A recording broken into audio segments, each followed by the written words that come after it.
Millions de dollars américains, c'est la somme investie par la Banque africaine d'import-export Afreximbank dans différents projets au Rwanda. Des investissements dans des institutions publiques et privées qui traitent dans les secteurs de la finance, de la logistique, de l'agro-industrie, de l'énergie et bien d'autres. A number of investments are being processed across many.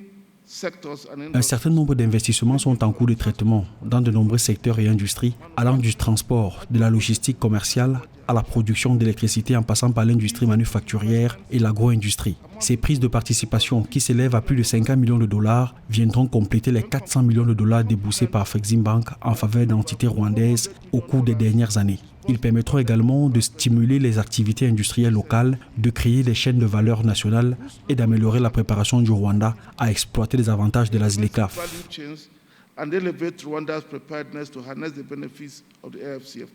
Le Rwanda abrite également deux institutions très importantes dans la nouvelle stratégie de développement en Afrique, qui ont toutes les deux un lien direct avec la Banque africaine d'import-export. Il s'agit du Fonds pour le développement des exportations en Afrique, FEDA, et le Fonds d'ajustement de l'accord sur la zone de libre-échange continentale africaine, la ZLECAf. Et la présence du siège de ces deux institutions à Kigali est un gage de stabilité du pays des mille collines.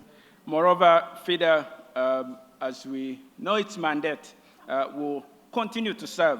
En outre, le Fonds de développement des exportations, tel que nous connaissons son mandat, continuera à servir de véhicule pour faciliter l'entrée des entreprises rwandaises sur le marché africain au sens large, renforçant ainsi l'intégration économique de notre continent.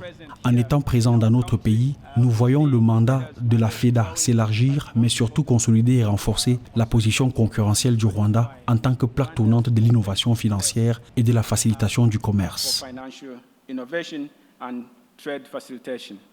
Parmi les projets les plus importants ayant été financés grâce à Afreximbank figure la zone spéciale économique de Bugesera à l'est du Rwanda, un projet détenu à 60% par Arise Integrated Industrial Platforms et à 40% par le gouvernement rwandais et qui s'étend sur 330 hectares avec un investissement de 100 millions de dollars américains.